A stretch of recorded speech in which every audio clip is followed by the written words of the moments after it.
નમસ્કાર દર્શક મિત્રો, જીકે ટીવી ન્યૂઝમાં આપનું સ્વાગત છે. જોઈએ હવે સાબરકાંઠાના મુખ્ય સમાચાર. મિત્રો, અમારી ચેનલને સબસ્ક્રાઇબ ના કરી હોય તો સબસ્ક્રાઇબ કરજો, જેથી કરીને આવતા સમાચાર આપના સુધી પહોંચી શકે. જોઈએ હવે સાબરકાંઠાના મુખ્ય સમાચાર.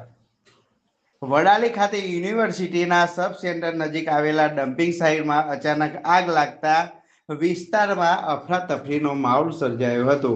કચરાના વિશાળ ઢગલામાં આગ ભભૂકી ઉઠતો આકાશમાં ધુમાડાના ગોટે ગોટ જોવા મળ્યા હતા, જેના કારણે આસપાસના વિસ્તારોમાં ચિંતા ફેલાઈ હતી. આગની જાણ થતાં જ વડાલી ફાયર ફાઈટરની ટીમ તાત્કાલિક ઘટના સ્થળે પહોંચી આગ પર કાબુ મેળવવાનો પ્રયાસ હાથ ધર્યો હતો.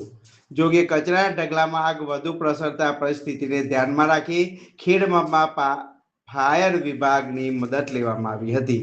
વડાલી અને ખેડબ્રહ્માની ફાયર ટીમોએ સંયુક્ત કામગીરી કરીને ભારે જહેમત બાદ આગ પર કાબુ મેળવ્યો હતો. સદનસીબે ઘટનામાં કોઈ જાનહાનિ થયાના અહેવાલ પ્રાપ્ત થયા નથી. ડમ્પિંગ સાઇટ પર આગ કયા કારણોસર લાગી હતી તે અંગેનું ચોક્કસ કારણ હજુ સુધી સામે આવ્યું નથી.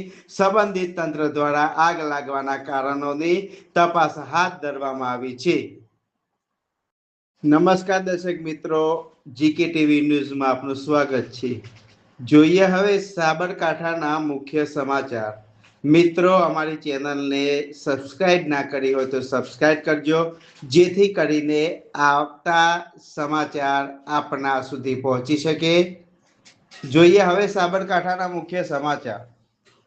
વડાલી ખાતે યુનિવર્સિટીના સબ સેન્ટર નજીક આવેલા ડમ્પિંગ સાઇટમાં અચાનક આગ લાગતા વિસ્તારમાં અફરાતફરીનો માહોલ સર્જાયો હતો.